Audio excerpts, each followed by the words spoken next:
Hello, hello. Welcome to the next chapter of Suspending Disbelief, a challenge I took in April of 2024 to suspend disbelief for 365 days and share my raw journey of it for the entire year, every day. Now, I didn't maintain the everyday part all the way through, although I did for a really good chunk of it. You can go binge those at any time. I also just want to reiterate that while I may not have accomplished exactly what I set out to do last year, I did accomplish an insane amount. Some of those accomplishments are finally launching my guided meditations album right at the end of the 365 days. That one was a couple of years in the making. I also spoke on a real live stage. I moved through losing my home to living on another friend's couch, basically, into a new home, which was so much better than I could have dreamed. I increased my income. I paid my mom back, even though I had to borrow again after the fact, but I got out of the late fees cycle that originally put me out of my home I was in when I started by increasing my business income again. I healed from major traumas, including but not limited to basically losing one of my best friends of 25 years as truths came out. I overcame mountains of energetic blocks when it came to my life, my kids, and my business. I quadrupled my prices in some parts of my business and refined and improved so many others. I had my first 5K payday. I found a state of living in peace, even in the most disruptive and hard times. And I really came to understand and maintain love anyways and love always in all things unconditional love. So really, I think I'm still on track, and the path there just looked a little different than I originally thought it would. Okay, so in prepping for this episode, I, of course, decided to listen to the original episode of the Manifestation Babe podcast that sparked my entire first year challenge of suspending disbelief. I will put the link for that in the show notes again, just for anyone who's new here or who wants to go revisit that as well. In listening to it, I wanted to re-glean some of the affirmation type ideas that I had originally gleaned from that episode, because at the beginning of that first year, I was really using them a lot and it was really powerful. So I will talk about those all again, and I will share some of the ones I created or picked up throughout the last year, as well as some that I never mentioned in the original year podcast, but which I have been using consistently lately to align my life and business with my highest and most aligned timeline and purpose here on earth at this time. So here we go.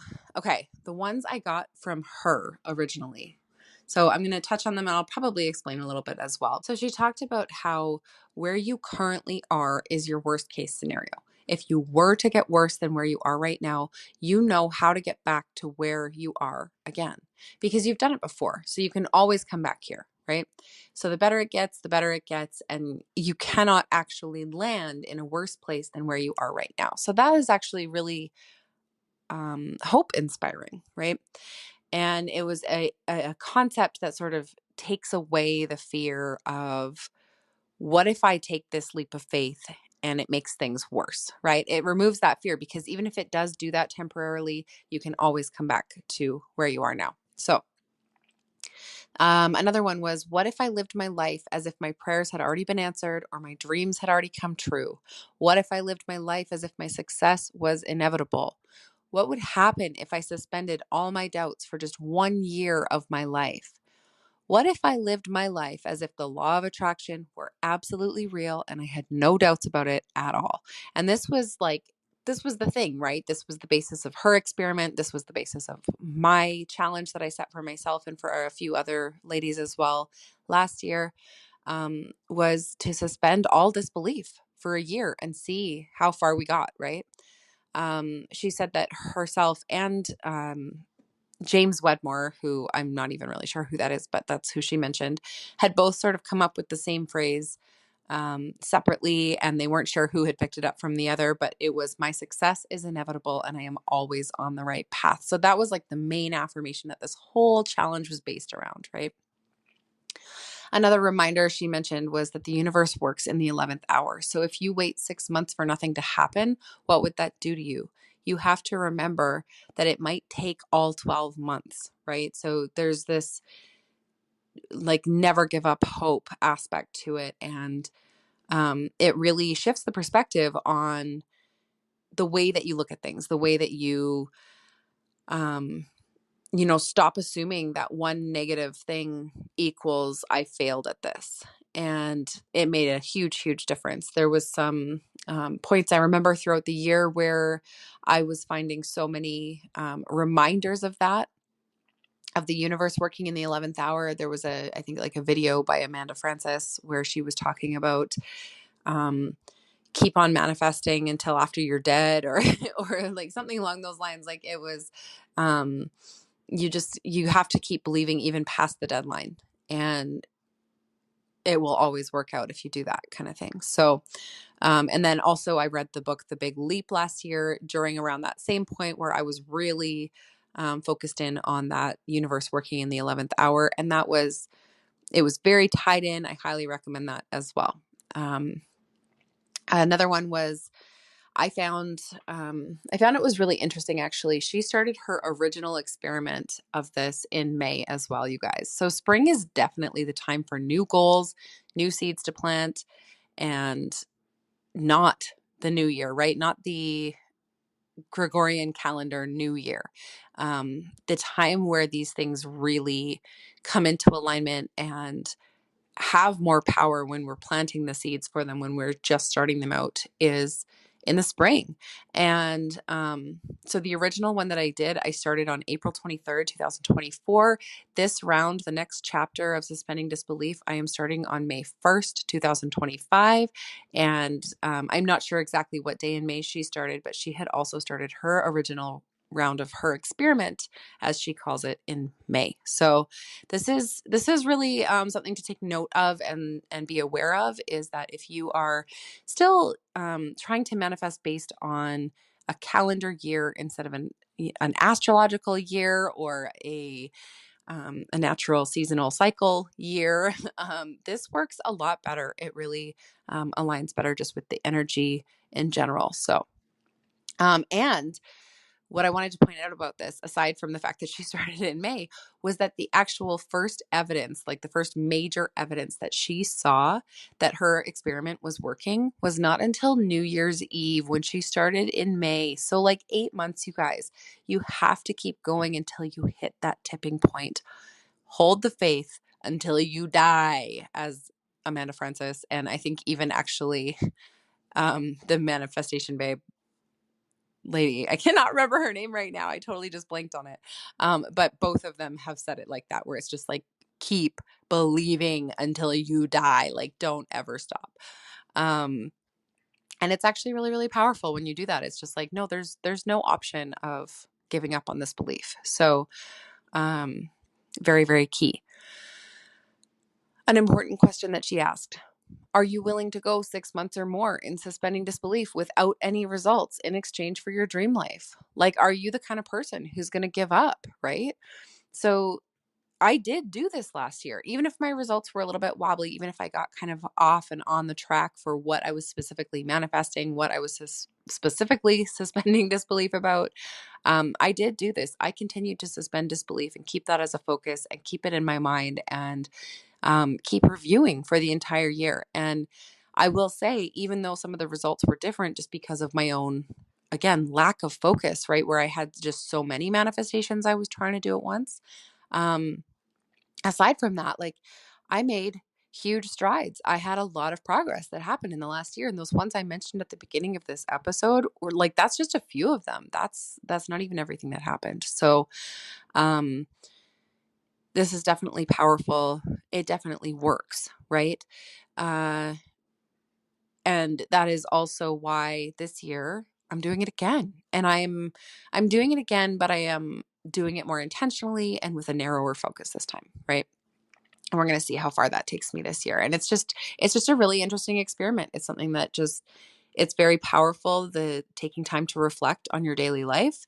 And it's really interesting to see how far you get. And I mean, what are the negatives, right? Right. We're working on fixing our mindset, on working with our trust instead of, allowing our ego mind to take over, all of these kinds of things. Like, it's all very powerful. It's all very healing. It's all very beneficial. So there's just no downside.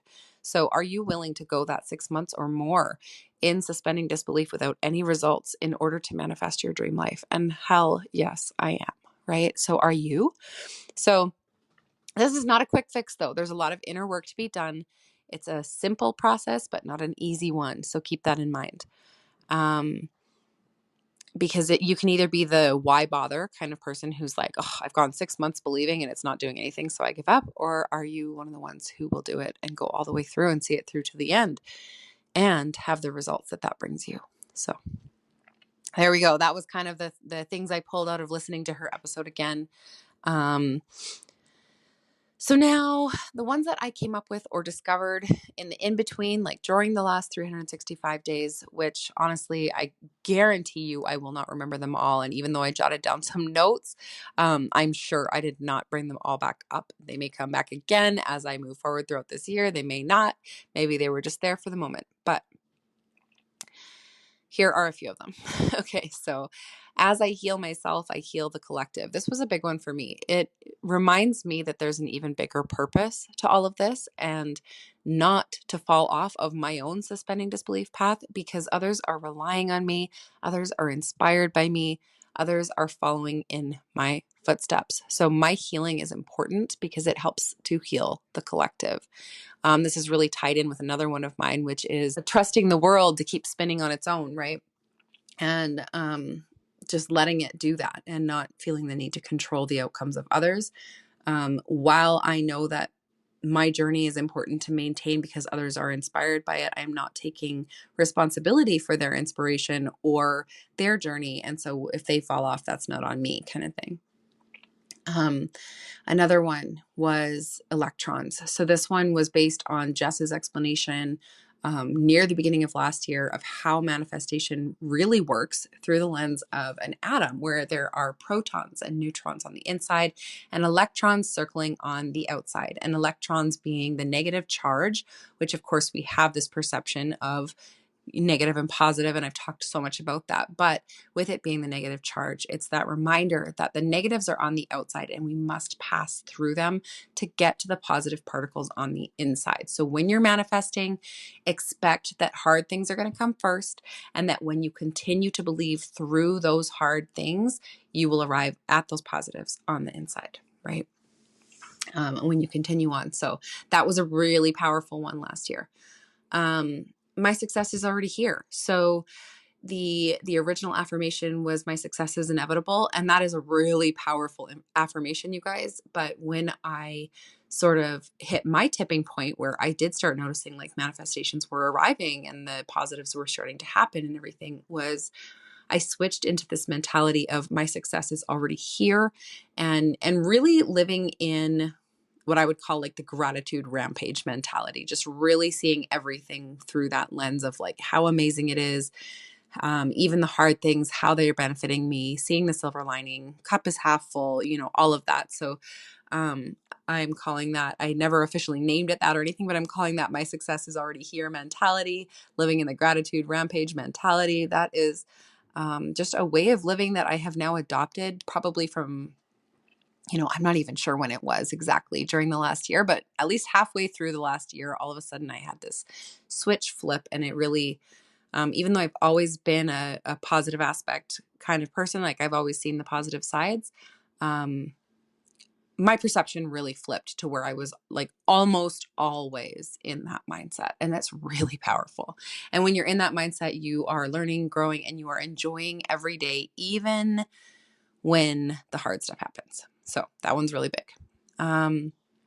Another thing that came out of it was my before bed manifestation process, which I still try to use and I can definitely anchor back into and be more consistent with. I am going to try to do that.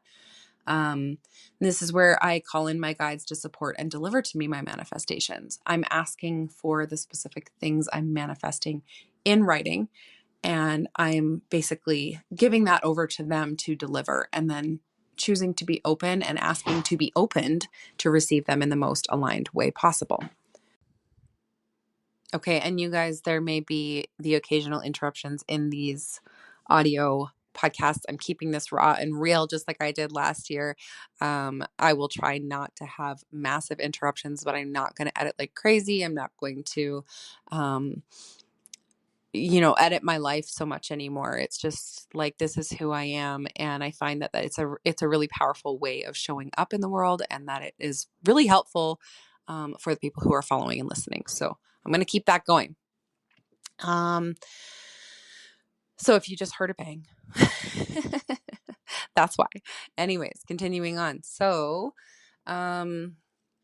these last ones I'm not going to really dive into, just because there's like so much, and this episode could end up being really, really long.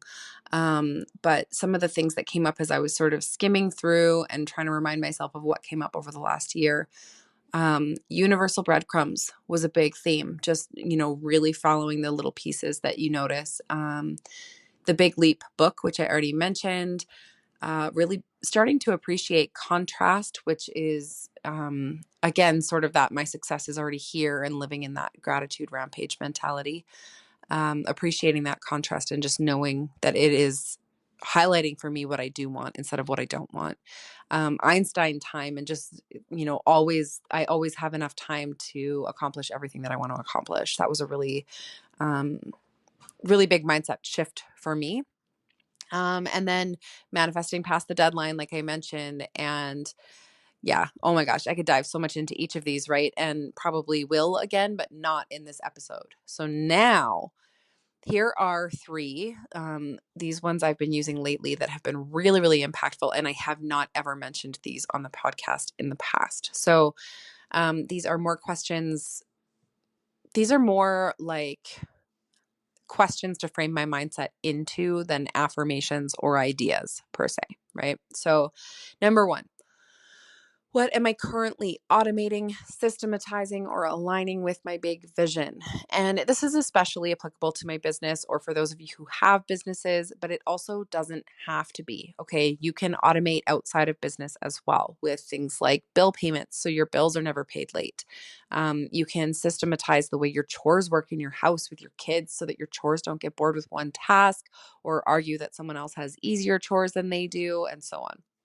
You can simplify and cut out parts of your daily actions that are not actually needing to be run by you in all areas of your life. And doing that, automating and simplifying, etc., will always align you with your bigger vision for your life, because it frees up your time. It often frees up your money, think late fees, etc., and so on. Okay. So next one. Number two is what I'm working on today, moving me closer to the business model I want? Or is it just keeping things running and maintaining the past version of my business that I'm supposed to be moving away from?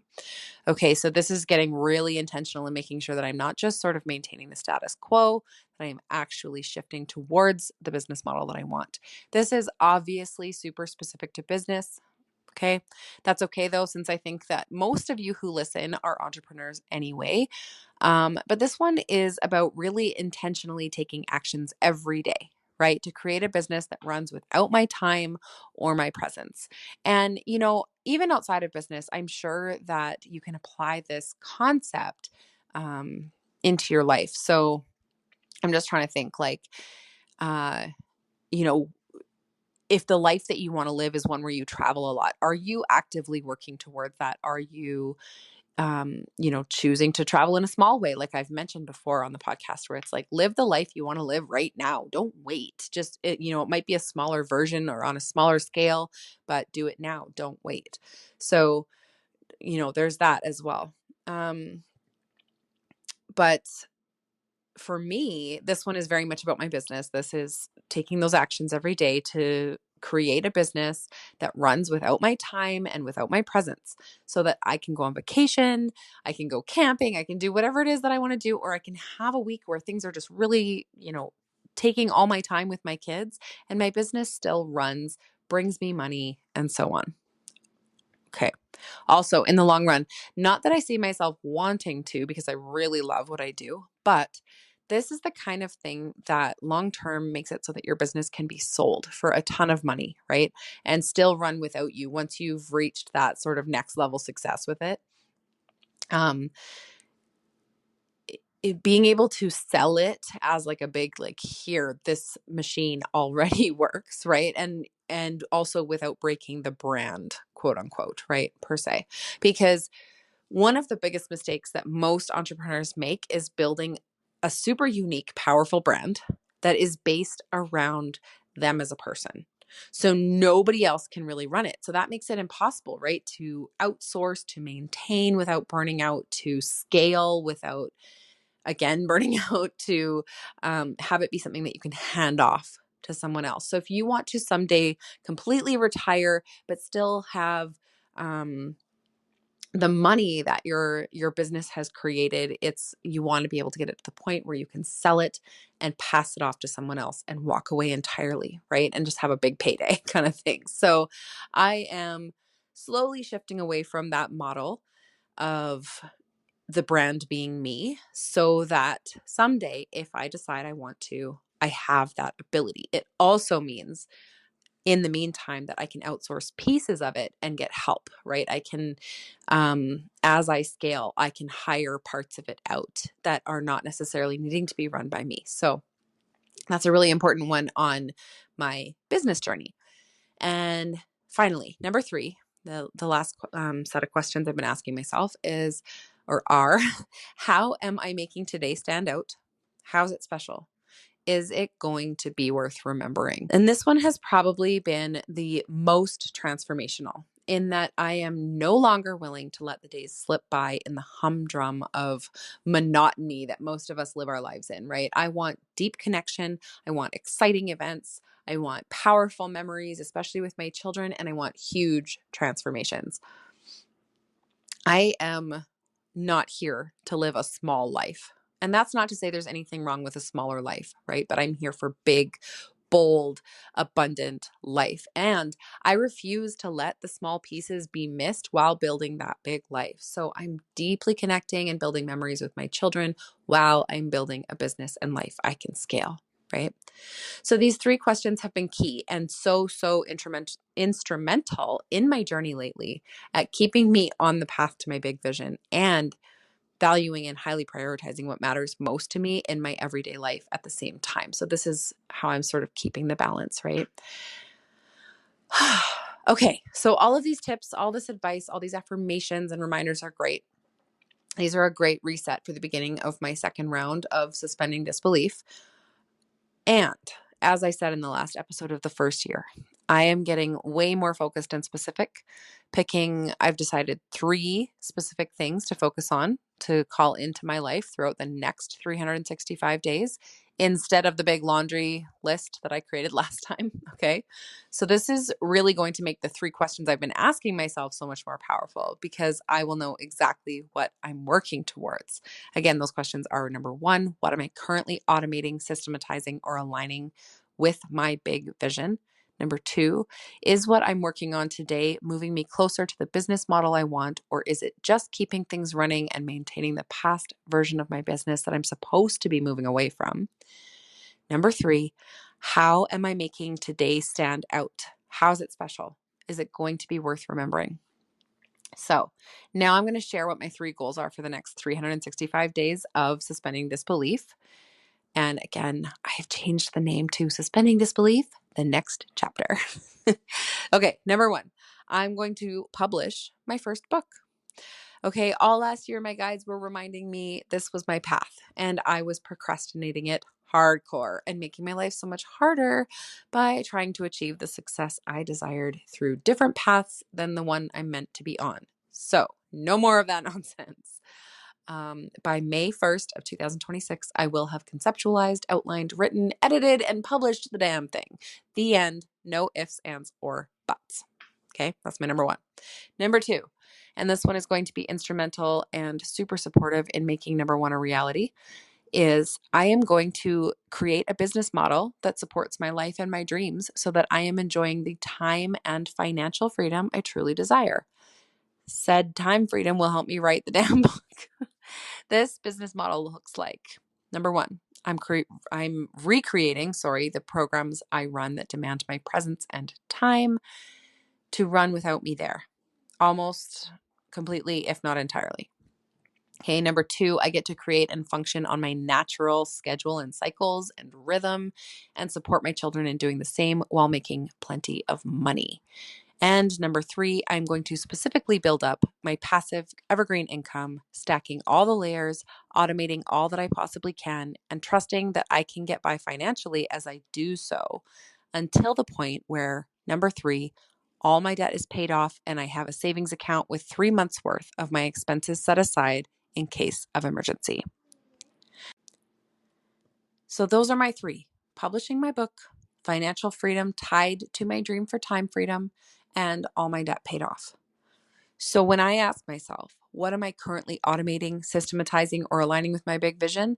That makes it really easy for me to know what my big vision is, right? Publishing my book, having that time and financial freedom so that I can align with it. When I ask myself, is what I'm working on today moving me closer to the business model I want? Or is it just keeping things running and maintaining the past version of my business that I'm supposed to be moving away from? It makes it really clear that that is my focus, to achieve that financial freedom through a business that doesn't take all my time so that I don't fall into old habits. When I ask myself, how am I making today stand out? How is it special? Is it going to be worth remembering? I'm reminding myself that I get to enjoy the journey on the way there. I get to play. I get to write and accomplish that dream of publishing my first book. And I get to make really fun memories and go camping and do all the things I desire to do while I do the first 2 things, automating and changing my business model.